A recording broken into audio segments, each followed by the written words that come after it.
Mereka menertawainya. Mereka menyebutnya pecundang, pria tanpa ambisi, hanya seorang programmer dengan laptop butut. Tapi, apa yang terjadi jika pria paling sederhana yang pernah Anda hina, ternyata adalah arsitek kehancuran Anda sendiri? Ini kisah nyata tentang Pratama. Diusir, dicampakan, dan dikhianati oleh keluarga serta istrinya sendiri. Ia tidak memilih menangis. Ia memilih membangun Phoenix, proyek balas dendam rahasia yang direkayasa dengan kecerdasan murni, bukan kekerasan. Dalam bayangan, ia mengumpulkan kekuatan. Tanpa diketahui siapapun, satu persatu, imperium kesombongan mereka runtuh. Dari krisis saham hingga pengambil alihan paksa. Kini, di puncak Phoenix Tower, dia bukan lagi pecundang. Dia adalah raja yang baru. Bagaimana Pratama mengubah hinaan menjadi tahta? Tonton sampai habis untuk mengungkap 5 strategi balas dendam Phoenix yang bisa Anda terapkan dalam hidup dan bisnis Anda. Selamat datang di channel Kisahku. Tempat di mana kisah-kisah penuh makna dan inspirasi dari berbagai penjuru dunia yang hadir untuk menyentuh hati. Di sini, kamu akan menemukan cerita tentang semangat, keteguhan, dan kekuatan manusia dalam menghadapi kenyataan hidup. Klik tombol berlangganan dan aktifkan notifikasi, supaya kamu nggak ketinggalan kisah terbaru dari kami. Jangan lupa tulis di kolom komentar dari mana kamu berasal. Dan tentu saja, siapkan dulu secangkir kopi dan pisang goreng, karena setiap kisah layak dinikmati dengan hangat. Like, subscribe, dan komentar kamu sangat berarti bagi kami. Dukungan kecil darimu membantu channel Kisahku terus tumbuh dan menghadirkan lebih banyak kisah luar biasa. Pratama memandang layar monitornya. Bukan layar canggih melengkung yang memenuhi sebagian besar meja eksekutif modern, melainkan laptop tua dengan stiker vendor IT yang samar-samar. Cahaya redup dari layar itu menerangi separuh wajahnya yang tenang, kontras dengan gemerlap lampu kristal ruang tamu apartemen mewah di belakangnya. Apartemen yang ia beli dengan uang tunai melalui perantara, agar tidak meninggalkan jejak kepemilikan. Di mata istrinya, Amara, dan terutama ibu mertuanya, Savitri, Pratama hanyalah konsultan lepas, yang beruntung menikah dengan seorang wanita karir yang cemerlang. Pekerjaannya dianggap remeh. Hanya, oprek-oprek komputer, yang dibayar per jam. Mereka tidak tahu bahwa laptop usang itu adalah gerbang ke dunia bisnis rahasia, di mana Pratama adalah pemilik dan arsitek tunggal dari Satya Group, sebuah konglomerat digital yang menaungi Maxima Digital, perusahaan tempat Amara bekerja. Identitas, suami bayangan, ini adalah sebuah eksperimen. Sebuah tes yang ia jalankan selama 5 tahun pernikahan mereka. Pratama ingin dicintai karena dirinya, bukan karena kekayaan yang ia sembunyikan di balik entitas Phoenix Capital miliknya. Ia ingin melihat apakah ambisi istrinya akan didasarkan pada integritas, atau hanya haus akan status dan pengakuan. Saat ini, tes itu hampir mencapai titik didihnya. Tiba-tiba, pintu utama terbuka dengan gebrakan energi. Amara masuk, membawa tas tangan desainer terbaru dan senyum yang terlalu lebar, penuh dengan kesombongan yang baru saja dipupuk. Pratama. Lihat ini, lihat, serunya, mengacungkan amplop tebal dengan logo Maxima Digital yang dicetak emas. Pratama menutup laptopnya perlahan, menyembunyikan tampilan terminal yang sedang memproses audit keamanan tingkat tinggi, sebuah rutinitas harian untuk seorang penguasa sejati. Selamat, sayang. Sudah kuduga. Manajer divisi utama, bukan? Ekspresi Amara langsung berubah dari euforia menjadi sedikit cemberut. Tentu saja manajer divisi utama. Apa kamu tidak bisa lebih terkejut? Ini adalah posisi yang diincar ratusan orang, Pratama. Aku berhasil mengalahkan mereka semua. Aku tahu, Amara. Karena akulah yang merancang skema promosi itu, tentu saja secara anonim, gumam Pratama pelan di dalam hati. Ia hanya berdiri, memberikan pelukan singkat dan tulus. Aku bangga padamu. Bukan cuma bangga, kamu harusnya terharu. Ini berarti kita naik kelas. Amara menarik diri, matanya sudah berkilat merencanakan masa depan. Aku sudah berbicara dengan Pak Wijaya. Dia bilang aku layak. Dia bilang aku adalah masa depan perusahaan ini. Wijaya. Pratama tersenyum tipis. Wijaya adalah CEO boneka yang diangkat Pratama setahun lalu. Seorang eksekutif mediocre yang pandai tampil di depan publik dan rela mengambil risiko yang Pratama tunjuk dari bayangan. Amara benar-benar mengidolakan Wijaya, sering memuji kebijaksanaannya, padahal setiap keputusan strategis Wijaya datang dari email anonim berenkripsi dari konsultan P, yaitu Pratama. Belum sempat Pratama menanggapi, pintu kembali terbuka, dan Savitri muncul, seolah-olah ia memiliki sensor untuk mendeteksi berita baik dan potensi keuntungan. "Ah, Amara putriku, ibu sudah tahu dari tadi. Aku sudah menghubungi semua kenalan kita. Kita akan membuat pesta terbesar di ballroom Grand Horizon. Setuju?" Savitri langsung memeluk Amara, mengabaikan Pratama sepenuhnya yang berdiri di samping mereka. "Tentu saja, Bu. Kita akan tunjukkan siapa Amara sekarang." Amara setuju tanpa melihat Pratama. Savitri akhirnya melirik Pratama, tatapannya penuh penghinaan. "Pratama, kamu dengar? Amara sekarang manajer. Bukan lagi istri konsultan. Kamu harusnya bersyukur putriku masih mau menoleransi pekerjaanmu yang tidak jelas itu. Kamu harus belajar dari Pak Wijaya. Itu baru pria sejati, ambisius, dan berkelas." Sindiran itu menusuk, tetapi Pratama sudah kebal. Ini adalah ritual harian mereka. "Saya mengerti, Bu Savitri. Saya akan membantu menyiapkan logistiknya." "Bagus," kata Savitri meremehkan. "Kamu urus saja hal-hal remeh seperti daftar tamu internal, dan pastikan sistem suara di ballroom bekerja tanpa glitch. Sisanya, biar ibu dan Amara yang urus detail pentingnya." Rencana pesta dan pengabaian. Sejak saat itu, persiapan pesta kenaikan jabatan Amara menjadi manajer adalah babak baru pengabaian dan eksploitasi Pratama. Pesta tersebut dijadwalkan 3 hari kemudian. Amara dan Savitri sibuk memilih gaun, mencicipi catering, dan menyusun daftar tamu VIP yang diprioritaskan. Kebanyakan adalah relasi Wijaya, sementara Pratama diminta untuk membatalkan beberapa teman lamanya. "Kita perlu kesan yang eksklusif, Pratama. Kehadiran teman-temanmu yang hanya pekerja lepas, itu akan merusak citraku di mata Dewan Direksi," Amara menjelaskan dengan wajah datar, tanpa merasa bersalah sedikitpun. Pratama mengangguk. Dia memanfaatkan pengabaian ini. Ketika Savitri memintanya mengurus sistem suara dan proyektor, Pratama sebenarnya sedang melakukan instalasi perangkat keras rahasia di sistem presentasi ballroom. Ia memasang dongle enkripsi miliknya yang akan memproyeksikan layar laptopnya, bukan dari komputer hotel. Persiapan protokol Hydra. Malam sebelum pesta, Pratama duduk di meja kerjanya.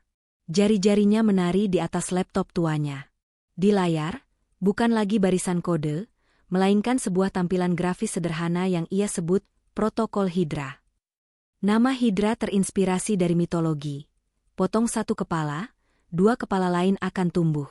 Pratama merancang protokol ini sebagai jaring pengaman terakhir untuk melindungi asetnya dari potensi pengkhianatan atau penggelapan yang dilakukan oleh CEO bonekanya, Wijaya, atau, seperti yang kini ia curigai, oleh istrinya sendiri. Protokol ini terdiri dari 5 smart contract dan 3 instruksi perbankan yang saling terkait. Eksekusi Phoenix 95. Mengaktifkan hak kepemilikan saham 95% Satya Group yang dipegang Pratama melalui Phoenix Capital, dan secara otomatis mencabut semua hak operasional Wijaya. Aset Cleanse. Mengalihkan seluruh aset likuid dari rekening bersama Pratama dan Amara ke rekening pribadi Pratama yang tidak terdeteksi. Legal Trigger. Mengirim notifikasi hukum otomatis kepada tim pengacara Pratama, yang siap siaga, untuk memulai gugatan perceraian dan mengeluarkan surat pemecatan Amara dari Maxima Digital. Semua langkah ini terbungkus dalam satu skrip tunggal yang hanya membutuhkan satu kata kunci untuk dieksekusi. Pratama menekan tombol Enter, dan skrip itu berjalan, siap siaga, menunggu sinyal. "Aku sudah memberimu kesempatan, Amara," bisik Pratama keheningan malam, menyentuh layar laptopnya. "Aku membiarkanmu memilih antara cinta dan ambisi, antara aku dan Wijaya. Tapi jika kamu memilih citra di atas kehormatan, tamparan yang akan kuberikan tidak akan terasa di pipi, melainkan di rekening bankmu." Pratama tahu, pengkhianatan emosional sudah terjadi. Ia hanya menunggu pengkhianatan itu dipertontonkan di depan umum, di panggung yang megah, untuk membenarkan pembalasan dendamnya yang dingin, cepat, dan menghancurkan. Pesta itu bukan lagi perayaan. Itu adalah panggung untuk drama pengungkapan yang akan ia sutradarai sendiri, dalam hitungan menit. Ia mematikan laptop, menyimpannya di brankas tersembunyi, dan mengenakan jas mahal yang sengaja ia simpan agar terlihat sedikit pantas di pesta. Ia sudah siap untuk malam yang paling menentukan dalam hidupnya. 2 hari menjelang pesta, ketegangan di apartemen mewah Pratama tidak lagi tersembunyi. Ia menguar di udara seperti aroma parfum mahal yang terlalu kuat. Sejak Amara resmi mendapatkan jabatan manajer, Pratama telah berubah dari suami menjadi asisten teknis yang harus bersyukur. Konflik pertama meledak di meja makan, saat Amara dan Savitri sedang menyortir daftar tamu. Daftar itu panjang, dicetak di atas kertas linen mewah. Pratama hanya diizinkan melihatnya sebagai formalitas. "Aku sudah hapus 6 nama ini, Pratama," ujar Amara dingin, tanpa mengangkat pandangan dari kertasnya. Jari-jari lentiknya menunjuk beberapa nama dengan tinta merah. "Mereka teman-teman lamamu, kan? Dari masa-masa startup kecilmu. Maaf, tapi mereka tidak membawa value pada jaringan sosialku. Kita butuh kesan yang profesional dan eksklusif di mata dewan direksi." Pratama menahan napas. Salah satu nama yang dicoret adalah Diki, sahabatnya yang pernah memberinya pinjaman modal pertama untuk mendirikan Phoenix Capital. "Diki adalah orang yang membantuku saat aku tidak punya apa-apa. Amara, mengapa kita tidak bisa mengundang setidaknya dia?" Amara meletakkan pena, pandangannya tajam dan menghakimi. "Diki adalah manajer toko handphone kecil di pinggir kota, Pratama. Sementara di daftar ini, ada CEO dari 3 perusahaan besar yang wajib kubuat terkesan. Pesta ini adalah investasi karir, bukan reuni kampus murahan. Apakah kamu tidak bisa sedikit saja mengerti prioritas?" Savitri menyahut tanpa ditanya, nadanya sinis. "Tentu saja dia tidak mengerti, sayang. Dia hanya melihat dari kacamata konsultan lepas yang bayarannya per jam. Itu mentalitas miskin. Abaikan saja. Ibu sudah pastikan semua relasi penting Pak Wijaya mendapat kursi VVIP." Pratama tidak berdebat. Ia hanya menatap namanya sendiri, yang tercetak kecil di bawah nama Amara, seolah-olah ia adalah dekorasi tambahan. Di saat yang sama, ia melihat ke daftar tamu VIP yang ditandatangani Wijaya. Semua nama itu adalah klien besar Pratama yang telah ia amankan secara anonim melalui Satya Group. Amara tidak tahu bahwa ia sedang berjuang untuk mengesankan orang-orang yang status sosialnya justru bergantung pada keputusan Pratama. Wijaya sang idola palsu. Puncak pengkhianatan emosional Pratama terjadi di ruang kerja mini Amara. Beberapa jam setiap hari dihabiskan Amara untuk berkonsultasi dengan Wijaya melalui panggilan video, bukan mengenai laporan keuangan, melainkan tentang citra dan penampilan sosial. Pratama sering mendengar sapaan Amara, "Hai, bos," dengan nada yang jauh lebih lembut dan penuh kekaguman daripada yang pernah ia dengar saat Amara menyapanya. Sore itu, Pratama sedang memperbaiki printer yang rusak. Pekerjaan, konsultan, yang diminta Savitri. Amara sedang menelepon Wijaya, duduk di sofa, mengabaikan Pratama yang bersimpuh di lantai. "Ya, Pak Wijaya benar." Suara Amara terdengar manja. "Aku memilih gaun sutra ungu tua, bukan merah terang. Merah terlalu agresif untuk image manajer baru, kan? Pak Wijaya memang tahu yang terbaik tentang bagaimana seorang pemimpin harus tampil." Pratama mendengarkan kata-kata itu menembus dadanya. "Gaun itu dibeli dengan uang Phoenix Capital, dan kamu mengutamakan pendapat Wijaya daripada suamimu? Aku sangat mengagumi visi Bapak," lanjut Amara. "Bapak sangat berbeda dari tipe pria yang puas dengan zona nyaman. Saya butuh sosok mentor seperti Bapak yang bisa mendorong saya ke puncak." Pratama tersenyum pahit. Visi yang dipuja Amara itu, sebenarnya adalah ringkasan strategi yang ia, Pratama, kirimkan kepada Wijaya setiap minggu. Wijaya hanya meneruskannya sebagai milik pribadi. Amara tidak memilih Wijaya, dia memilih ilusi kepemimpinan yang Pratama ciptakan. Dan ilusi itu kini lebih berharga daripada kenyataan suaminya. Ancaman di dapur belakang. Saat malam menjelang, Pratama turun ke dapur pantry apartemen untuk mengambil air. Ia mendapati Savitri sedang menelepon seseorang dengan suara berbisik yang cepat dan penuh amarah. Savitri melihat Pratama, dan seketika menggenggam ponselnya erat-erat. Matanya menyala penuh peringatan. "Sini, Pratama. Ibu mau bicara," perintah Savitri, menarik Pratama ke sudut dapur. Udara di sekitarnya terasa dingin. Ibu mau bicara soal apa, Bu? Tanya Pratama tenang. Soal malam pesta itu, bisik Savitri, mendekat hingga Pratama bisa mencium bau parfum yang menyengat. Aku tidak mau ada drama. Tidak ada cemburu. Tidak ada komentar bodoh dari mulutmu tentang bisnis. Kamu harus diam, berdiri di pojok, dan tersenyum. Tugasmu adalah menjadi latar yang tidak mengganggu Amara. Pratama menatap mertuanya lurus-lurus. Apakah itu yang Amara inginkan? Tentu saja. Dia sedang membangun karir. Dia harus terlihat available dan didukung oleh orang-orang yang setara. Kamu itu beban, Pratama. Beban yang Amara putuskan untuk tetap tanggung. Jadi, berterima kasihlah. Savitri menekan telunjuknya ke dada Pratama. Jika kamu berani membuat malu Amara malam ini, aku akan memastikan kamu tidak akan pernah melihatnya lagi. Semua kartu ATM, semua kunci, akan ibu tarik. Kamu akan tidur di jalanan. Kalimat terakhir itu, kamu akan tidur di jalanan, merenggut sisa-sisa harapan Pratama. Mereka telah membangun semua ini bersama, dari nol. Pratama tidak marah pada ancaman kehilangan uang. Ia marah karena Savitri berpikir uangnya bisa diambil semudah itu, dan karena Amara membiarkan ibunya percaya bahwa suaminya serapuh itu. Pratama hanya mengangguk pelan. Saya janji, Bu Savitri. Saya akan memberikan pertunjukan terbaik yang pernah ada di hidup Anda. Tes loyalitas terakhir. Keesokan harinya, Pratama memutuskan untuk memberikan tes terakhir. Bukan tes finansial, melainkan tes loyalitas emosional dan profesional di depan umum. Saat itu adalah jam makan siang di kantor Maxima Digital.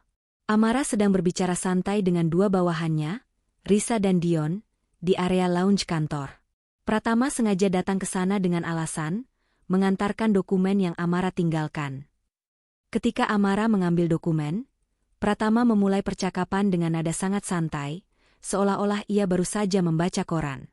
Oh, sayang, aku baru membaca laporan triwulan yang kamu berikan. Ada bagian yang menarik.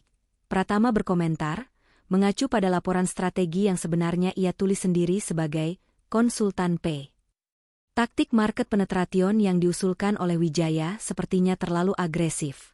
Bukan? Itu akan membebani modal hingga 40%. Aku rasa ada kelemahan mendasar dalam asumsi pertumbuhan basis pengguna. Risa dan Dion, dua bawahan Amara, langsung terlihat cemas dan bingung, karena mereka tahu strategi itu adalah masterpiece Wijaya. Reaksi Amara sangat cepat, agresif, dan mematikan. Ia menarik Pratama menjauh sedikit, namun suaranya cukup keras agar Risa dan Dion bisa mendengar. Matanya dipenuhi api amarah. Pratama, apa-apaan kamu? Aku hanya memberi masukan, jawab Pratama, mencoba mempertahankan ekspresi netral. Masukan konyol. Kamu tidak tahu apa-apa tentang bisnis modern. Itu adalah strategi brilian yang dirancang Pak Wijaya, visi 5 tahun. Kamu pikir kamu siapa? Mengkritik bosku di depan timku sendiri? Teriak Amara, nadanya penuh penghinaan. Kata, bos, itu diucapkan dengan penekanan yang jelas. Sebuah pengakuan terang-terangan bahwa ia telah menempatkan Wijaya jauh di atas suaminya. Kamu itu hanya konsultan lepas yang mengoprek sistem. Jangan pernah berani merusak otoritas manajer MU. Paham? Amara mengakhirinya dengan tatapan yang sangat dingin, kemudian berbalik ke arah Risa dan Dion sambil tersenyum dipaksakan. Maaf, suami saya kadang terlalu banyak membaca teori, tidak mengerti aplikasi. Lupakan saja yang dia katakan. Pratama menyegel keputusan. Pratama kembali ke apartemen, duduk di sofa dalam keheningan yang mencekam. Tidak ada amarah, hanya rasa kosong yang dalam. Ia mengambil ponselnya, yang terhubung ke server rahasia di brankas. Ia memiliki rekaman audio dan visual dari semua yang terjadi di kantor, sebuah kebiasaan lama untuk audit keamanan, yang kini menjadi audit emosional. Amara dengan cepat memilih Wijaya. Amara dengan kejam meremehkan Pratama di depan bawahannya. Amara dengan tegas menuntut agar ia dihormati sebagai manajer, sementara suaminya sendiri dihina. Tes selesai. Hasil, gagal total. Pratama membuka laptop lamanya. Layar terminal protokol Hydra kembali menyambutnya. Kali ini, ia tidak lagi mengaktifkan skrip itu secara parsial. Ia memfinalisasi detail eksekusi. Ia menambahkan satu baris kode di bawah aset Cleanse dan Legal Trigger. Sebuah perintah untuk memproyeksikan semua riwayat percakapan Amara dan Savitri yang menghasut tentang meninggalkan Pratama demi pria yang lebih menjanjikan ke layar ballroom. Pratama menatap layar yang meminta kata kunci terakhir untuk mengunci protokol. Jemarinya menekan huruf-huruf dengan kepastian yang menakutkan. Kata kunci, justice. Skrip itu kini terkunci. Tidak dapat dibatalkan. Hanya bisa dieksekusi sekali. Pratama mematikan laptop itu untuk yang terakhir kalinya sebelum pesta. Malam ini, ia hanyalah seorang suami yang akan mendampingi istrinya. Malam besok, ia akan menjadi seorang penguasa yang memberikan keadilan yang dingin, di tempat yang paling memalukan, di depan orang-orang yang paling peduli pada status. Pesta itu akan dimulai pukul 20. Balas dendamnya, pada pukul 21.15.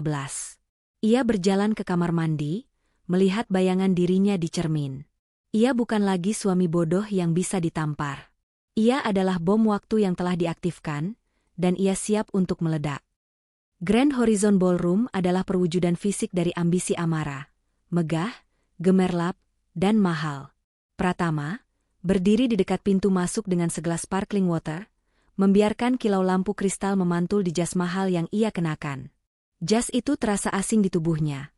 Sebuah seragam palsu untuk peran figuran yang ia mainkan malam ini. Ia mengamati detail dekorasi yang ia bayar kontan. Ribuan bunga mawar putih mengisi vas-vas perak setinggi pinggang. Aroma lembutnya bercampur dengan wangi parfum mahal para tamu. Meja-meja bundar ditata elegan. Piring porselen berlogo hotel berkilauan di bawah cahaya. Ini adalah panggung yang Pratama siapkan untuk kehancuran istrinya sendiri. Pukul 8 malam, ballroom sudah dipenuhi oleh ratusan tamu. Sebagian besar adalah karyawan Maxima Digital, dari level staf yang terkagum-kagum hingga jajaran direksi yang berbisik-bisik. Sisanya adalah relasi bisnis Wijaya dan teman-teman sosialitas Savitri. Pratama dengan cepat mengidentifikasi timnya yang bekerja diam-diam. Dua pengacaranya yang menyamar sebagai staf catering resmi hotel sedang berpatroli, membawa briefcase berisi dokumen legal yang krusial. 5 anggota keamanan pribadi Phoenix Capital menyebar di antara keramaian, bertindak sebagai bodyguard Wijaya, padahal tugas utama mereka adalah memastikan Pratama memiliki akses tak terbatas ke mikrofon dan master control presentasi pada pukul 21.15 nanti. Suami yang diacuhkan. Posisi Pratama malam itu seperti hiasan dinding.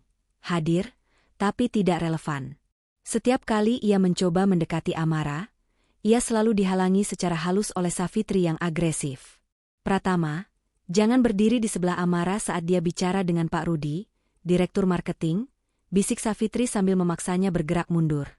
Pak Rudi butuh melihat Amara sebagai wanita karir yang mandiri, bukan sebagai istri yang terlalu bergantung.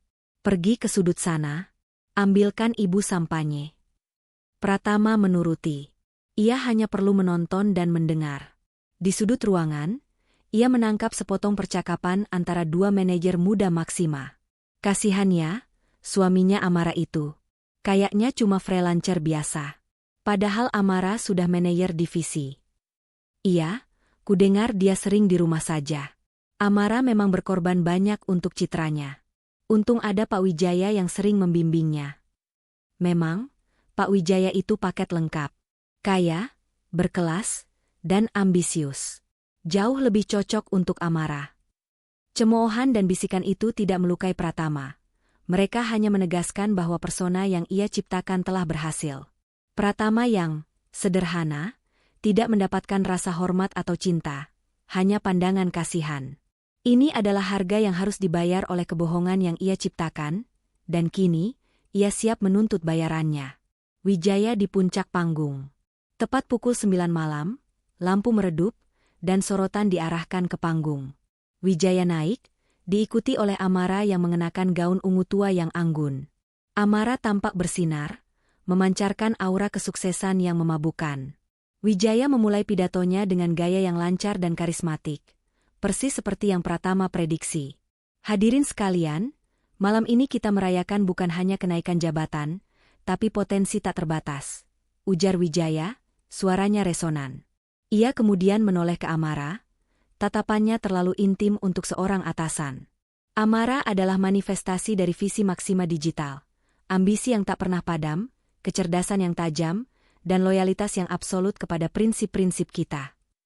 Wijaya kemudian melanjutkan pidatonya selama hampir 10 menit, membahas keberhasilan perusahaan di tahun terakhir. Namun, setiap poin keberhasilan yang ia sebutkan, strategi pemasaran digital yang agresif, pivot ke pasar Eropa, hingga desain ulang platform utama, semuanya adalah buah dari kerja keras Pratama di balik layar. Wijaya mengambil semua pujian, tanpa mengakui satupun anggota tim di belakangnya. Apalagi, konsultan lepas, yang sebenarnya menulis setiap keynote speech miliknya. Berkat kepemimpinan saya, dan dukungan dari bakat-bakat seperti Amarah, Satya Group kini berada di puncak. Wijaya menyimpulkan, nadanya penuh kemenangan. Amarah menatapnya dengan penuh kekaguman, seolah-olah Wijaya adalah dewa bisnis yang turun dari langit. Pidato pengkhianatan emosional. Giliran Amarah yang berbicara. Ia menerima tepuk tangan meriah. Di tangannya, ia memegang mikrofon, matanya berkaca-kaca, penuh emosi yang terasa nyata dan memilukan bagi Pratama. Malam ini adalah malam terpenting dalam hidup saya, kata Amarah, suaranya bergetar. Saya ingin berterima kasih kepada ibu saya, Savitri, yang selalu mendorong saya. Dan yang paling utama. Dia berhenti, menoleh ke Wijaya, yang berdiri di sampingnya dengan senyum bangga. Saya ingin berterima kasih kepada mentor, role model, dan alasan saya hidup dan berjuang selama ini, Bapak Wijaya. Bapak mengajarkan saya apa artinya menjadi pemimpin sejati. Bapak percaya pada saya bahkan ketika saya sendiri meragukannya. Bapak adalah kompas moral dan profesional saya. Amarah menundukkan kepalanya, kemudian kembali menatap Wijaya dengan penuh kekaguman. Bapak Wijaya, terima kasih. Jabatan ini milik kita. Ruangan bertepuk tangan, tetapi di telinga Pratama, suara itu terdengar seperti lonceng kematian. Amarah telah secara eksplisit menyebut Wijaya sebagai alasan ia hidup, dan menempatkan mentor palsunya jauh di atas suaminya sendiri. Dalam daftar ucapan terima kasihnya yang panjang, Pratama bahkan tidak masuk sebagai catatan kaki. Pratama menatap pipi kanannya yang terasa dingin. Pesta ini telah mengkonfirmasi segala kecurigaannya. Eksperimennya telah gagal, dan ia siap untuk melakukan intervensi. Setelah pidato, semua orang berdesakan di panggung untuk sesi foto. Amarah, Savitri, Wijaya, dan beberapa direksi berpose di depan logo Maksima Digital. Inilah momennya. Pukul 21.13. 2 menit sebelum waktu eksekusi protokol Hydra. Saat sesi foto kelompok berakhir dan hanya tersisa Amarah dan Wijaya, Wijaya merangkul Amarah di pinggang dengan pose yang terlalu posesif dan intim. Amarah tidak menolak. Ia justru bersandar ke bahu Wijaya, tertawa manja. Mereka berpose seolah-olah mereka adalah pasangan yang merayakan kemenangan mereka. Pratama tidak tahan lagi. Ini adalah penghinaan yang nyata, bukan lagi asumsi. Ia melihat sekeliling, memastikan semua mata tertuju pada panggung. Ia berjalan santai ke panggung, berusaha terlihat seperti suami yang manis. Ia mendekati Amarah, tangannya terangkat untuk menarik pinggul Amarah perlahan, seolah-olah ia ingin mengambil alih posisinya di sebelah istrinya. Sayang, mari kita beri kesempatan para tamu untuk berfoto juga, bisik Pratama dengan suara yang pelan, mencoba menarik Amarah. Saat itulah Amarah merespons dengan penolakan brutal, tepat di depan Wijaya dan kamera fotografer yang masih menyala. Reaksi yang akan memicu bab 4. Ia menepis tangan Pratama dengan jijik. Matanya berkilat marah karena diganggu. Jangan sentuh aku sekarang, Pratama. Pergi, desis Amarah. Kamu merusak citraku. Percikan api telah menyala. Savitri, yang melihat momen ini, langsung maju ke depan panggung. Ia tidak akan membiarkan suami pecundang itu merusak mahakarya sosial yang ia ciptakan. Pratama, berdiri tegak di atas panggung, hanya tersenyum tipis. Matanya kini memancarkan api yang dingin. Ia siap menerima pukulan pertama. Waktu menunjukkan pukul 21.14 waktu Indonesia Barat. 1 menit menuju eksekusi protokol Hydra. Suasana di panggung, yang semula penuh kehangatan apresiasi, berubah menjadi dingin dan tegang. Amarah berdiri, bersandar manja pada Wijaya, saat Pratama dengan lembut mencoba menariknya menjauh. Amara menoleh, matanya menyipit menjadi garis tipis kemarahan. Ia tidak hanya menepis tangan Pratama, ia melakukannya dengan kekuatan yang demonstratif, seolah-olah menyentuh Pratama adalah aib. Bunyi gesekan sutra gaunnya terdengar tajam di keheningan singkat di antara bunyi kamera yang berkedip. "Jangan sentuh aku sekarang, Pratama. Pergi," desis Amara, suaranya pelan tetapi penuh racun, cukup keras agar Wijaya, yang kini menatap Pratama dengan senyum mengejek, bisa mendengarnya. "Kamu merusak citraku. Kamu seharusnya tahu tempatmu. Di belakang, bukan di sini, di sebelah bosku." Pratama membeku. Itu adalah penolakan publik yang paling brutal. Ia bukan hanya ditolak sebagai suami, ia diperlakukan sebagai hama yang mengganggu acara penting. Wijaya, bos palsu itu, hanya menyeringai puas, merangkul Amara semakin erat. Sebelum Pratama sempat merespons, Savitri bergerak dengan cepat. Ia adalah seorang aktris ulung dalam drama sosialnya sendiri. Wajahnya memancarkan kemarahan suci, seolah-olah Pratama baru saja menumpahkan kopi di gaunnya yang mahal. Savitri maju ke depan, berdiri di antara Amara dan Pratama, tubuhnya yang gemuk berfungsi sebagai dinding pelindung bagi putrinya. "Dasar tidak tahu malu!" Savitri berteriak, suaranya melengking di antara tamu yang tiba-tiba berhenti berbincang. Seluruh ballroom membisu. Ratusan mata, dari direktur hingga staf kecil, kini terpaku pada drama yang terjadi di panggung. "Apa yang kamu lakukan, Pratama? Kamu cemburu? Kamu mabuk? Kamu sengaja ingin merusak momen berharga putriku?" Savitri menuduh, nadanya dibuat dramatis, seolah-olah ia sedang berhadapan dengan penjahat yang mengancam nyawa putrinya. Pratama menatap mertuanya, merasakan penghinaan itu mencapai puncaknya. Ia melihat kilatan kepuasan di mata Savitri, seolah-olah ia akhirnya mendapatkan alasan untuk mengusir Pratama selamanya. Dan kemudian, tamparan itu datang. Tangan Savitri yang dipenuhi cincin emas tebal terayun ke udara dan mendarat keras di pipi kiri Pratama. Bunyi tamparan itu memecah keheningan total di ballroom, terdengar nyaring dan menyakitkan. Pratama merasakan panas yang membakar, dan aroma parfum Savitri yang menyengat di udara. Pipinya langsung memerah. Ratusan tamu terkesiap, beberapa menutupi mulut mereka dengan tangan. Ini bukan lagi pesta. Ini adalah pertunjukan sirkus yang memalukan. Wijaya, yang semula menyeringai, kini terlihat sedikit terkejut. Namun dengan cepat ia mengubah ekspresinya menjadi simpati palsu untuk Amara dan kemarahan pada Pratama. Amara sendiri, yang menyaksikan tamparan ibunya, tidak bergerak.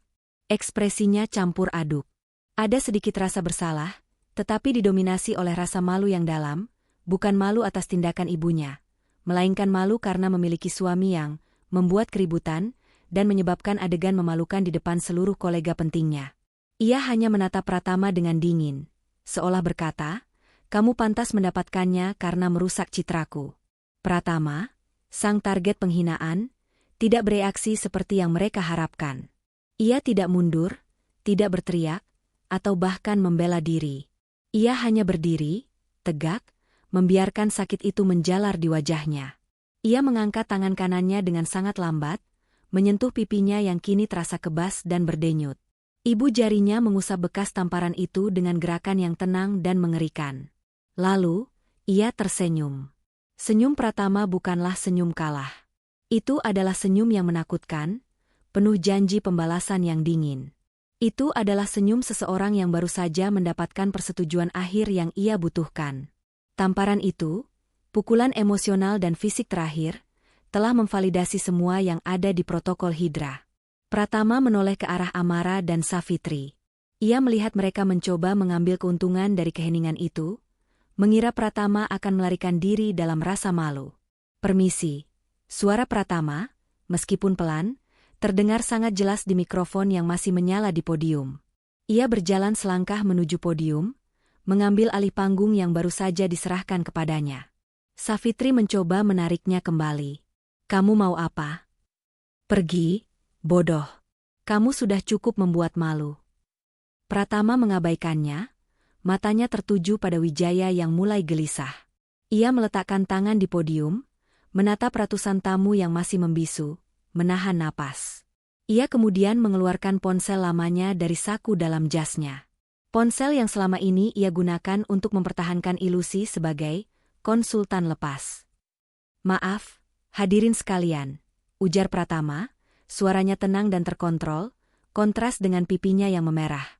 "Saya mohon maaf atas drama yang baru saja terjadi. Tapi saya meminta waktu Anda 10 menit. Ada urusan darurat. Urusan yang menyangkut semua yang Anda rayakan malam ini."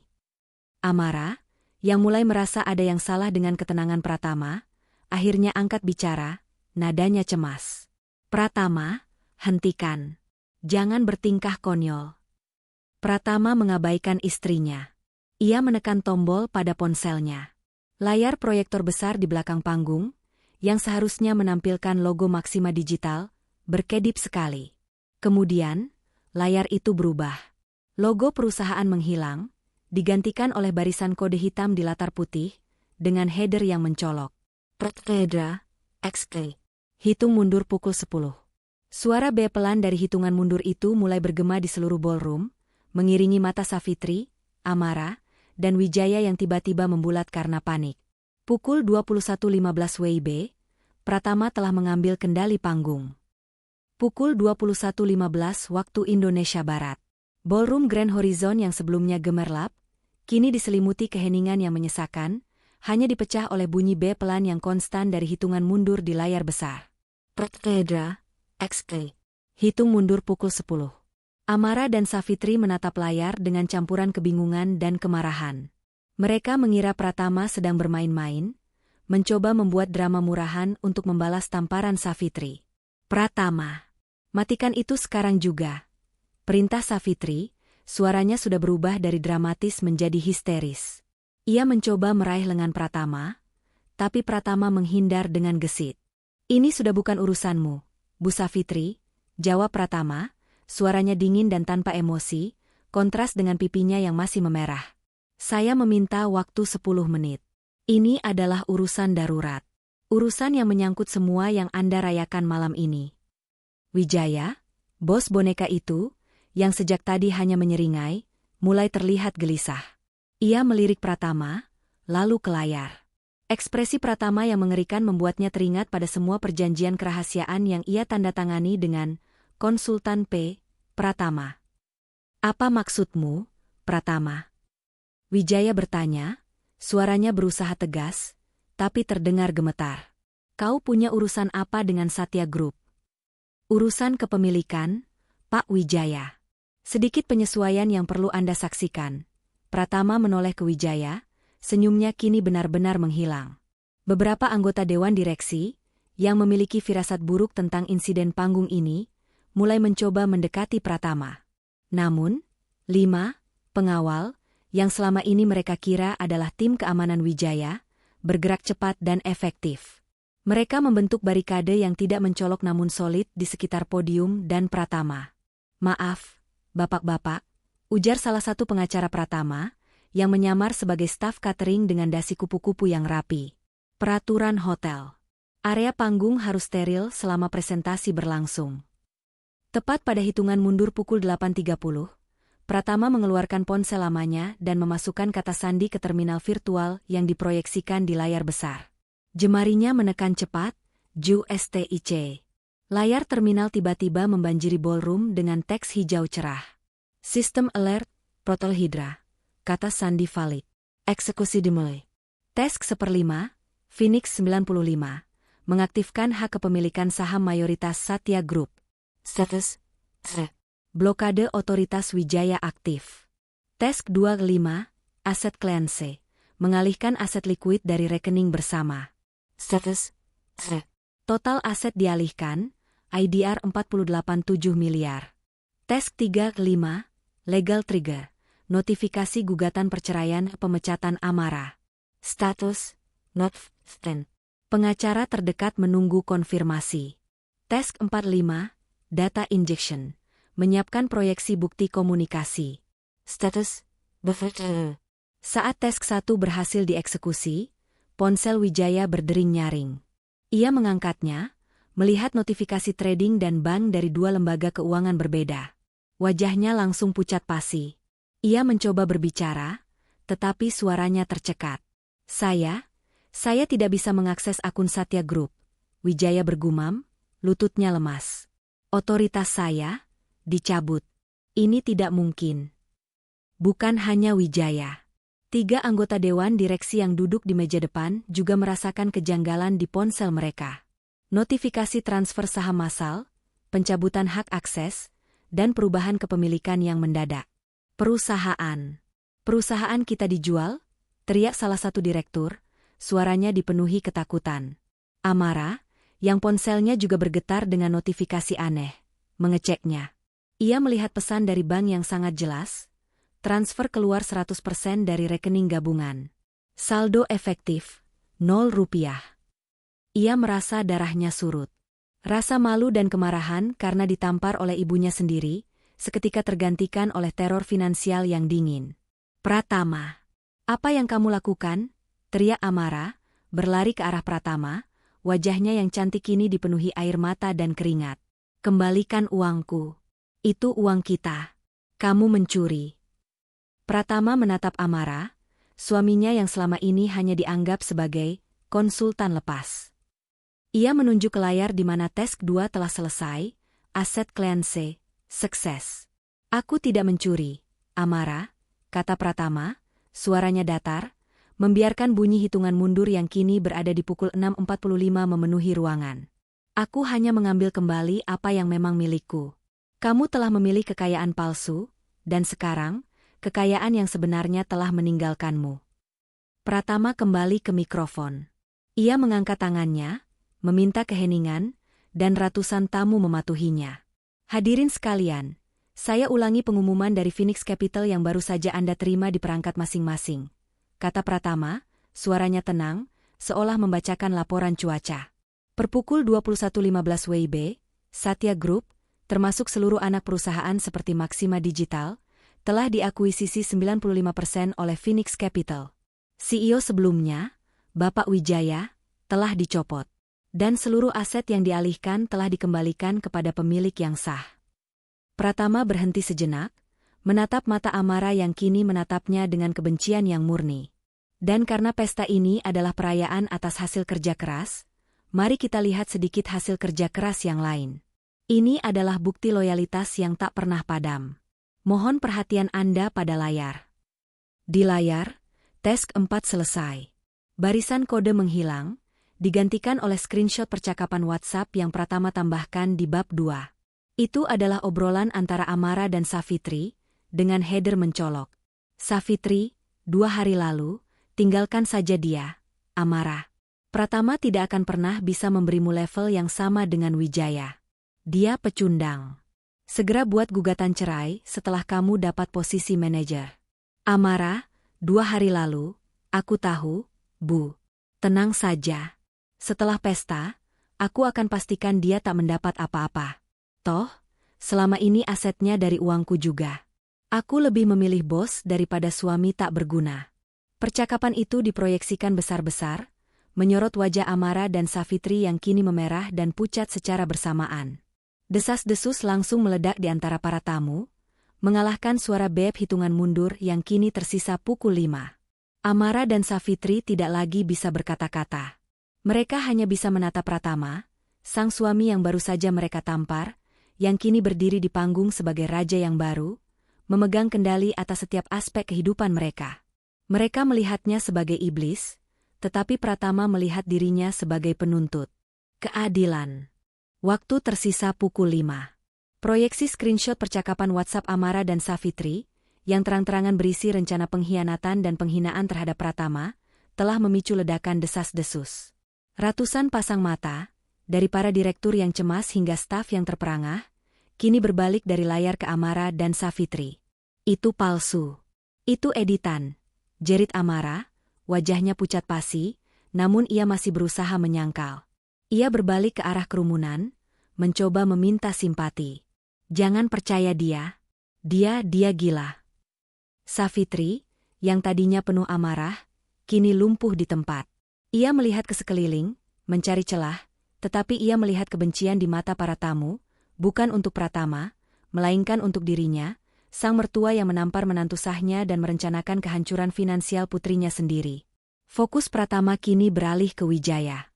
Sang bos boneka yang selama ini menikmati pujian dan merangkul Amara dengan bangga, kini hanya berdiri kaku, menggenggam ponselnya yang terus bergetar. Notifikasi yang ia terima jauh lebih mematikan daripada yang diterima Amara. Wijaya menjatuhkan gelas wine merah di karpet tebal, menciptakan noda gelap yang ironis mencerminkan nasibnya. Ia menjerit lirih. Ini tidak mungkin. Blokade ini ilegal. Hak veto saya hilang. Semua hak operasional dicabut. Wijaya berteriak, suaranya pecah, bergetar di antara bunyi beep hitungan mundur. Ia menoleh ke Pratama dengan mata melotot. Siapa kau? Siapa Phoenix Capital? Aku menuntut tahu siapa yang berani mencabut kekuasaanku. Pratama menatapnya dengan pandangan kosong. Tentu, Pak Wijaya. Kita akan sampai di sana. Tes kelima, finalisasi dan diseminasi. Tepat pada hitungan mundur pukul 4.15, Pratama kembali mengetik di ponselnya, jarinya menekan cepat, DISCLOSC. Layar terminal kembali membanjiri ballroom dengan teks hijau cerah. Tes kelima 5, Media Blast, menyebarkan siaran pers ke jaringan berita keuangan utama. Tes kelima 5, Legal Doc, mendaftarkan perubahan kepemilikan Satya Group ke Kementerian Hukum. Status perubahan struktur organisasi efektif pukul 21.20 waktu Indonesia Barat. Sistem alert, Protokol selesai. Pratama kembali ke mikrofon. Wajahnya yang damai, meski pipi kirinya masih terlihat memerah, memberikan kontras menakutkan terhadap kekacauan emosional di sekitarnya. Perhatian, hadirin sekalian, ujar Pratama. Telah diselesaikan. Tes kelima adalah finalisasi hukum dan notifikasi media massa. Dalam beberapa menit, berita mengenai akuisisi Satya Group oleh Phoenix Capital akan beredar luas. Saya ulangi pengumuman resmi yang baru saja Anda terima di perangkat Anda. Per pukul 21.20 WIB, Satya Group telah diakuisisi 95% oleh Phoenix Capital. Bapak Wijaya dicopot dari jabatan CEO. Seluruh aset likuid yang sebelumnya dipindahkan secara ilegal telah diamankan kembali ke rekening pribadi pemilik yang sah. Pratama memandang Amara, yang kini tidak lagi menangis karena marah, melainkan karena ketakutan. Dan sebagai akibat dari pelanggaran serius terhadap perjanjian pranikah, Tes 3 telah mengaktifkan gugatan perceraian dan, efektif saat ini, surat pemecatan Nona Amara dari Maxima Digital, karena terbukti adanya kolusi dan perusakan citra perusahaan. Amara tiba-tiba berlari menghampiri Pratama, tangisnya kini sungguhan dan panik. Ia mencoba menarik mikrofon dari tangan Pratama. Tidak. Pratama, jangan lakukan ini padaku. Amara meratap, tubuhnya mengguncang lengan Pratama. Aku istrimu. Uang itu adalah uang kita. Aku tidak tahu apa yang kamu lakukan, tapi kamu tidak bisa membiarkan aku bangkrut. Aku manajer. Aku sukses. Pratama menahan Amara dengan kekuatannya, menatapnya dengan mata yang dingin. Ia membiarkan air mata dan histeria Amara menjadi pemandangan publik. Savitri juga merangkak maju, memohon pada Pratama. Pratama, nak, ibu minta maaf. Itu hanya akting. Ibu tidak bermaksud menamparmu. Tolong, jangan hancurkan masa depan putriku. Ibu janji, kami akan berubah. Kami akan menghormatimu. Kami akan menjadi istri dan mertua yang baik. Pratama menyentuh pipi Savitri yang sudah keriput. Terlambat, Bu Savitri. Tamparan itu, pukulan penghinaan itu, adalah hadiah yang saya butuhkan. Itu membenarkan setiap tindakan saya. Anda baru saja membayar harga tertinggi untuk drama sosial Anda. Pratama kemudian menepis Savitri dengan lembut, yang langsung terjatuh lemas. Ia melangkah maju sekali lagi, menghadap seluruh ballroom yang kini dipenuhi keheningan. Hadirin sekalian, suara Pratama meninggi, penuh otoritas yang tak terbantahkan, memanggil kembali kerumunan yang mulai bergerak panik. Sebelum saya memperkenalkan diri sebagai CEO baru Satya Group, saya punya satu pengumuman terakhir. Saya akan menjawab pertanyaan terbesar dari Bapak Wijaya dan Nona Amara. Pratama menunjuk ke logo Phoenix Capital di layar. Saya adalah Phoenix. Kerumunan kembali membisu. Semua mata tertuju pada Pratama, si konsultan lepas, yang baru saja ditampar, yang kini berdiri di atas panggung, sebagai penguasa baru mereka. Pesta telah berhenti. Ballroom Grand Horizon kini lebih menyerupai ruang sidang yang tegang daripada tempat perayaan. Di tengah kerumunan yang membisu, Pratama berdiri di podium. Pipinya masih memerah akibat tamparan Savitri, namun matanya memancarkan ketenangan yang menakutkan, seperti mata badai yang baru saja menenggelamkan sebuah armada. Saya adalah Phoenix. 3 kata itu menghantam kerumunan dengan kekuatan palu godam. Wijaya, Amara, dan Savitri menatap Pratama, suami dan menantu yang baru saja mereka hina, dengan wajah yang kini diselimuti teror yang murni. Tidak mungkin. Itu bohong, teriak Wijaya, suaranya serak dan putus asa. Ia maju selangkah, menunjuk Pratama dengan jari gemetar. Kau hanya konsultan P. Kau hanya pion yang kupekerjakan. Pion? Pratama tertawa kecil, suara tawa yang sangat dingin. Ia menoleh ke layar, yang masih menampilkan logo Phoenix Capital dan sisa-sisa kode eksekusi. Saya menciptakan seluruh sistem ini, Pak Wijaya. Saya merancang platform digital, mengamankan klien terbesar, dan menulis setiap strategi brilian yang Anda klaim. Anda adalah frontman, boneka. Jabatan CEO yang Anda pegang adalah bagian dari gaji bulanan Anda. Tepat pada isyarat Pratama, 2 staf catering, yang sebelumnya memblokir anggota dewan direksi, maju ke panggung. Mereka melepas dasi kupu-kupu dan celemek mereka, memperlihatkan setelan jas mahal dan membawa brief cas sekulit. Mereka adalah Chief Legal Officer dan Senior Counsel dari Phoenix Capital. Mereka menyerahkan 3 amplop tebal kepada Wijaya, Amara, dan Savitri. Bapak Wijaya, Nona Amara, dan Nona Savitri, ujar pengacara Pratama, suaranya formal dan keras. Kami adalah perwakilan hukum Tuan Pratama, pemilik tunggal Phoenix Capital dan, efektif per pukul 21.20 WIB, pemilik 95% saham Satya Group. Dokumen ini adalah bukti yang tidak terbantahkan. Wijaya membuka amplopnya dengan tangan gemetar. Di dalamnya, tertera salinan akta pendirian Satya Group yang mencantumkan nama Pratama sebagai pemilik mayoritas tunggal sejak 6 tahun lalu, jauh sebelum ia bertemu Amara. Surat itu juga berisi pencabutan semua hak operasional Wijaya, menjadikannya CEO tanpa kekuasaan yang sah. Kau selalu berbohong, raung Wijaya, kertas di tangannya hancur karena cengkeraman tangannya yang putus asa.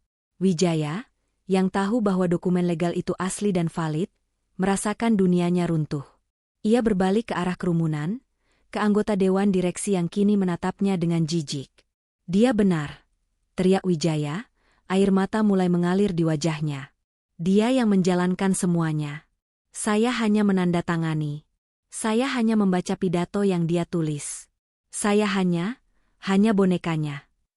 Pengakuan bos boneka itu disambut desahan terkejut. Itu membenarkan semua bisikan yang pernah ada, bahwa Wijaya terlalu beruntung, terlalu cepat sukses, dan terlalu pandai berbicara. Ternyata, kejeniusan itu datang dari pria yang kini berdiri dengan pipi memerah di podium. Pratama menatap Amara, yang kini membuka amplopnya. Di dalamnya ada 2 dokumen yang menghancurkan. Surat pemberhentian tidak hormat, maksimal digital atas dasar kolusi, penggelapan aset, melalui transfer ke rekening bersama, dan tindakan yang merusak citra perusahaan. Gugatan perceraian, dari Pratama, dengan lampiran perjanjian pranikah yang secara eksplisit menyatakan bahwa semua aset yang dipertanyakan adalah milik Pratama, dan Amara hanya memiliki hak atas aset yang ia peroleh sendiri, yang kini lenyap bersama pemecatannya. Amara menjatuhkan dokumen-dokumen itu. Ia tidak lagi bisa berteriak, hanya suara tersedak yang keluar dari tenggorokannya. Ia menatap Pratama, matanya memohon. Kamu tidak memilih bos, Amara, kata Pratama, suaranya tegas, nadanya adalah vonis. Kamu memilih penipu yang kupekerjakan. Kenaikan jabatanmu, gaun yang kamu kenakan, bahkan pujian yang kamu terima malam ini, semuanya adalah skenario dariku untuk menguji loyalitasmu. Untuk melihat apakah kamu mencintai Pratama, atau mencintai ilusi kekayaan yang kuciptakan. Pratama menunjuk ke pipinya yang merah. Tamparan ini, dan kata-katamu yang menuntut aku untuk tahu tempat, dan menjauhi bos MU, adalah jawaban yang paling mahal yang pernah kuterima. Kamu gagal total, Amara. Kamu memilih Citra, dan sekarang, Citra itu hancur. Savitri, yang membaca dokumen dana pensiun dari amplopnya, yang ia yakini adalah kompensasi terakhir, kini mulai merangkak maju, mencoba menarik perhatian Pratama lagi. Tapi Pratama mengabaikannya. Di antara para tamu, keheningan mulai pecah, bukan dengan kepanikan, melainkan dengan tepuk tangan yang lambat dan sporadis. Itu dimulai dari seorang manajer senior, lalu diikuti oleh staf muda yang selama ini memandang Pratama dengan kasihan. Tepuk tangan itu campur aduk, rasa kaget, kagum, dan kegembiraan melihat arogansi Wijaya dan Amara runtuh. Mereka bertepuk tangan untuk Phoenix, bos sejati yang selama ini bersembunyi di balik jas yang tidak meyakinkan. Pratama menoleh ke kerumunan dan membungkuk sedikit. Saya mengerti kebingungan Anda, kata Pratama, mengambil segelas air. Mulai malam ini, Phoenix Capital akan menjalankan Satya Group secara transparan. Kepercayaan adalah aset yang paling berharga. Dan mulai saat ini, mari kita bekerja sama tanpa boneka. Pratama memberikan isyarat kepada tim keamanannya, yang kini maju ke depan Wijaya, Amara, dan Savitri, siap mengawal mereka keluar dari ballroom. Panggung telah dibersihkan. Raja baru telah menampakkan diri. Ballroom Grand Horizon kini dipenuhi suara tepuk tangan yang menggema. Sebuah pengakuan terhadap Pratama, bukan sebagai menantu yang tidak berguna, melainkan sebagai mastermind yang kejam dan brilian. Suara tepuk tangan itu adalah musik kemenangan yang memekakan telinga Amara, Wijaya, dan Savitri. Di tengah sorotan, Pratama memberi isyarat kepada tim keamanannya, 3 pria bertubuh besar yang kini berdiri di samping trio yang baru saja kehilangan segalanya. Amara menolak untuk digiring keluar. Ia menarik tangannya dari petugas keamanan dan berbalik ke Pratama, tatapan memohonnya berubah menjadi kebencian yang putus asa. Kau pengecut. Kau menjebakku, teriak Amara, suaranya parau. Kau berpura-pura menjadi pria sederhana yang menyedihkan selama bertahun-tahun. Kau merancang penderitaanku. Aku membencimu, Pratama. Aku minta maaf karena memilih yang salah, tapi itu karena kau menipu. Kau menipu semua orang. Pratama menatap Amara, tanpa emosi. Menipu? Aku tidak pernah berbohong tentang identitas atau kekayaan bersihku, Amara. Dalam setiap perbincangan, aku selalu mengatakan padamu, aku punya cukup untuk menghidupi keluarga kita. Kamu yang menambahkan label, tidak berguna, di belakang kalimat itu. Kamu yang memutuskan bahwa, cukup, bagimu berarti, miskin. Pratama mengambil napas dalam-dalam. Pernikahan ini, selama 6 tahun, adalah uji coba kesetiaan dan kesabaran. Aku ingin istri yang mencintai Pratama, bukan kekayaannya. Aku memberimu 6 tahun untuk memilihku, tapi setiap hari, kamu memilih uang, memilih pamor, memilih cemoohan keluargamu, dan hari ini, kamu memilih bos boneka itu. Pratama menunjuk Wijaya, yang kini duduk di lantai, kepalanya tertunduk malu. Sekarang, kamu tahu siapa yang benar-benar tidak berguna. Dia hanyalah sebuah jabatan tanpa kekuasaan. Sementara aku adalah pemilik dari segalanya, termasuk perusahaan yang memecatmu. Savitri, sang ibu mertua yang penuh arogansi, kini benar-benar berlutut. Ia tidak lagi bisa berdiri di atas sepatu hak tingginya. Ia meraih ujung celana Pratama. Pratama, nak, ayah Amara sedang sakit. Ia merintih, menggunakan kartu simpati terakhirnya. Tolong, jangan ambil dana pensiun kami. Kami tidak punya apa-apa lagi. Kami hanya ingin yang terbaik untuk Amara. Pratama dengan lembut melepaskan jubahnya dari genggaman Savitri. Dana pensiun Anda tidak disentuh, Bu Savitri. Itu ada di amplop Anda. Tapi dana yang Anda pindahkan dari rekening Amara ke Wijaya, yang Anda sebut aset likuid keluarga, telah ditarik kembali karena itu adalah dana perusahaan. Anda mencoba melakukan pencurian korporasi. Namun, karena Anda adalah ibu Amara, saya tidak akan mengajukan tuntutan pidana. Pratama mencondongkan tubuh ke arah Savitri. Tetapi, Anda akan membayar harga sosialnya. Tamparan yang Anda berikan kepada saya di depan ratusan orang ini, akan menjadi tamparan termahal dalam hidup Anda. Setiap mata di ruangan ini sekarang tahu betapa kejam dan serakahnya Anda. Itu adalah hukuman yang setimpal dengan drama yang Anda ciptakan. Pratama menghela napas, gesturnya kini beralih menjadi CEO yang efisien dan dingin. Singkirkan mereka dari hadapan saya. Perintahnya kepada tim keamanan, nadanya kembali datar. Bawa mereka ke gerbang, pastikan mereka naik taksi, dan jangan izinkan mereka kembali ke properti perusahaan manapun.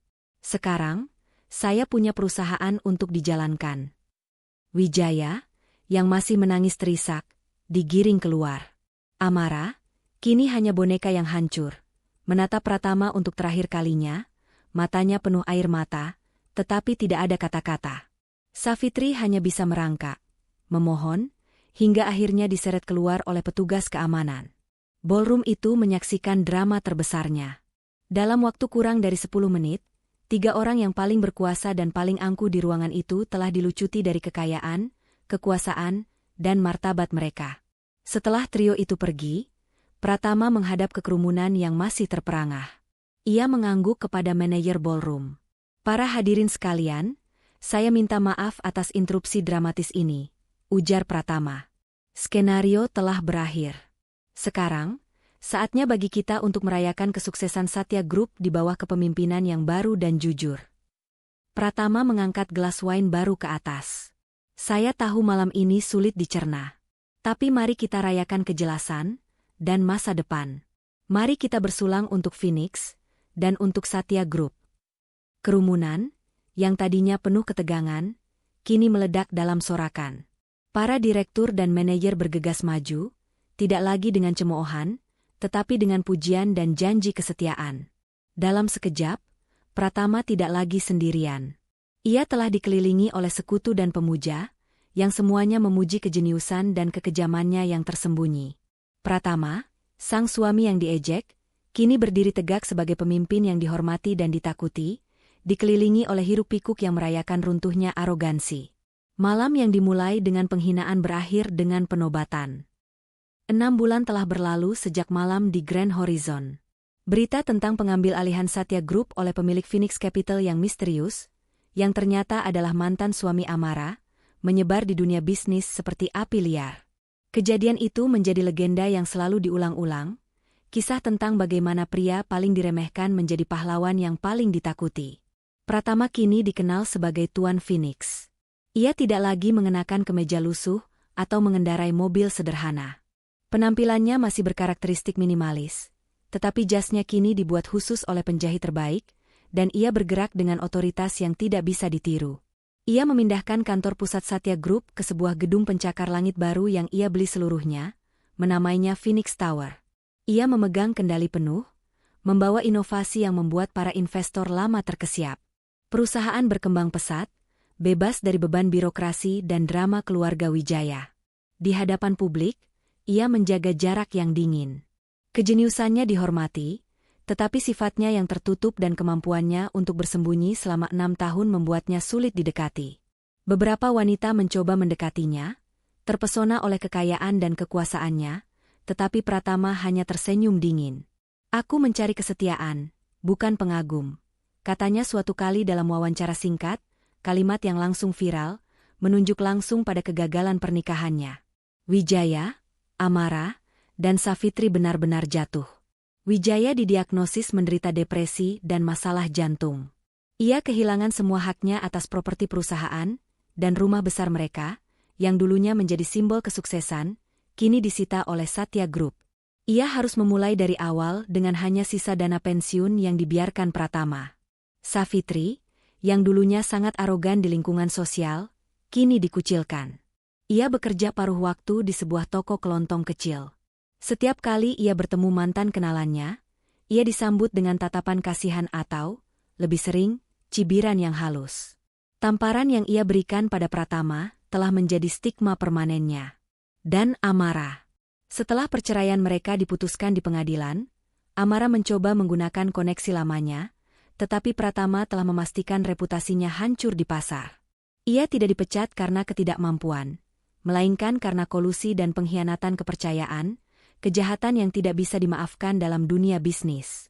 Ia akhirnya bekerja sebagai manajer toko retail kecil, gajinya hanya 1/10 dari penghasilannya dulu. Suatu hari, Amara melihat Pratama di jalan. Ia keluar dari Phoenix Tower, dikelilingi oleh pengawal dan asisten. Pratama tampak begitu jauh, begitu agung. Amara tidak berani mendekat. Ia hanya berdiri di pinggir jalan, memandangi mantan suaminya, Raja Phoenix, yang kini hidup dalam kemegahan yang dulu ia dambakan. Air mata menetes di pipinya, bukan karena penyesalan atas Pratama yang kaya, tetapi penyesalan atas Pratama yang sederhana yang ia sia-siakan. Ia sadar, kebahagiaan sejati tidak hilang ketika kekayaan Pratama terungkap. Kebahagiaan sejati hilang saat ia memilih untuk meremehkan pria di balik jas lusuh itu. Pratama menerima surat terakhir dari pengacaranya mengenai penyelesaian perceraian. Ia membacanya di kantornya yang mewah, di puncak Phoenix Tower, dengan pemandangan seluruh kota Jakarta di bawahnya. Ia mengambil foto lama mereka, foto pernikahan, di mana ia terlihat canggung dan Amara tampak tersenyum paksa. Ia tersenyum tipis, bukan karena kemenangan, tetapi karena pelajaran yang didapat. Uji coba kesetiaan telah berakhir, dan hasilnya jelas, kegagalan total. Pratama menyadari bahwa kebahagiaan bukan tentang seberapa besar kekayaan yang kamu miliki, tetapi seberapa tulus orang yang kamu izinkan berada di sisimu. Ia telah membersihkan hidupnya dari ilusi dan kepalsuan. Ia meletakkan foto itu ke samping. Sekarang, ia siap untuk babak baru dalam hidupnya. Babak di mana ia akan membangun kembali, tidak dengan menyembunyikan kekayaan, tetapi dengan menemukan seseorang yang mencintainya tanpa perlu pengujian, tanpa perlu topeng. Phoenix telah bangkit, dan babak ini selesai. Matahari baru saja terbit, memancarkan cahaya keemasan ke kantor utama Phoenix Tower. Ruangan itu hening, hanya ada suara Prasetyo, kepala staf yang kini menjadi tangan kanan Pratama, yang sedang meninjau jadwal di tablet. Pratama berdiri di depan jendela kaca setinggi langit-langit, menatap kota yang kini tunduk pada bayang-bayang kerajaannya. Ia bukan lagi pria yang gemetar saat diminta Savitri untuk membetulkan keran. Ia adalah raja yang membetulkan seluruh sistem bisnis Jakarta. Apakah Anda yakin dengan keputusan itu, Tuan Pratama? Tanya Prasetyo, memecah keheningan. Menjual aset non-inti itu akan menghasilkan triliunan lebih. Tapi itu milik keluarga Wijaya selama puluhan tahun. Pratama tidak berbalik. Aset itu dibeli oleh uang yang dihasilkan dari cemoohan, Prasetyo. Mereka pikir kekayaan adalah tentang memiliki barang-barang lama. Aku ingin membangun kekayaan yang bersih, yang dihasilkan dari inovasi, bukan dari masa lalu yang berkarat. Ia akhirnya berbalik, tatapannya tenang. Proyek Phoenix bukan hanya tentang mengambil kembali apa yang menjadi milikku. Itu adalah uji coba. Uji coba untuk melihat seberapa rendah manusia bisa jatuh demi uang, dan seberapa kuat aku bisa berdiri ketika dipermalukan. Saya belajar banyak, lanjut Pratama. Aku belajar bahwa rasa hormat tidak diberikan, itu diambil. Aku belajar bahwa kesederhanaan hanya dihargai jika ada potensi kekayaan tersembunyi di baliknya. Dan aku belajar, yang terpenting, bahwa aku tidak membutuhkan siapapun yang tidak bisa melihat nilaiku tanpa melihat label harga. Pratama berjalan ke mejanya dan mengambil selembar kertas, satu-satunya benda pribadi yang masih ia simpan dari masa lalunya. Itu adalah surat yang ia temukan di laci lama Amara saat ia pindah dari rumah itu. Surat itu ditulis oleh Amara 2 tahun lalu, saat mereka masih menikah, kepada teman dekatnya, yang isinya mengeluhkan betapa Pratama adalah pemalas yang menghabiskan waktunya dengan coding di laptop butut, alih-alih mencari pekerjaan yang pantas. Ia membaca baris itu sekali lagi. Dia tidak punya ambisi. Kami harus berpisah, tapi aku takut ayah akan marah. Pratama mengambil pemantik api perak yang elegan. Ia membakar sudut surat itu, dan melihat api perlahan melahap kata-kata yang pernah menusuknya. Selesai, bisik Pratama, bukan kepada Prasetyo, tetapi kepada dirinya sendiri. Ujian itu sudah berakhir. Prasetyo tersenyum, memahami arti isyarat itu. Ia meletakkan tabletnya di atas meja. Ada satu hal lagi, Tuan, kata Prasetyo. Saya sudah menerima ratusan proposal kemitraan dari seluruh dunia, tapi ada satu yang menarik. Sebuah perusahaan teknologi baru di bidang energi terbarukan. Mereka membutuhkan pendanaan besar untuk meluncurkan chip revolusioner. Mereka tidak meminta bantuan Phoenix. Mereka meminta bantuan Anda, Pratama. Mereka sangat menghargai ide dan kesederhanaan, bukan hanya dompet. Mata Pratama bersinar. Ini adalah kesempatan untuk membangun sesuatu yang baru, di mana ia dihargai untuk kecerdasan, bukan untuk drama. Siapa yang memimpin perusahaan itu? Tanya Pratama. Seorang wanita, jawab Prasetyo. Dia tidak mengirim laporan keuangan. Dia hanya mengirimkan model simulasi chip itu, dan catatan yang berisi 3 kata, nilai, bukan nilai nominal. Pratama tersenyum, senyum tulus yang sudah lama tidak ia tunjukkan. Senyum yang tidak menyimpan kepahitan atau rencana balas dendam.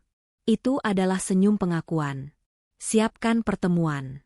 Hari ini juga, perintah Pratama. Ia berbalik menghadap pemandangan kota sekali lagi, kini di bawah sinar matahari penuh. Ia tidak lagi mencari cinta yang hilang atau pengakuan dari orang lain. Ia telah menemukan rasa hormat diri yang sejati. Pratama, sang Phoenix, telah terbang bebas. Tamat.